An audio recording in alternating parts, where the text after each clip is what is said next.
This user guide provides a step-by-step process for using the text-to-speech feature in the 11 Labs platform. It can be used for a variety of tasks like narration of text, blogs, storytelling, podcast creation, and more.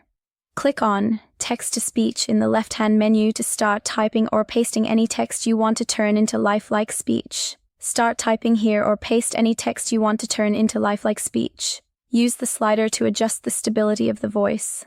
A higher value makes the voice more stable. Use the slider to adjust the similarity of the voice. A higher value makes the voice more similar to the original. Use the slider to adjust the style exaggeration of the voice. A higher value makes the style more exaggerated.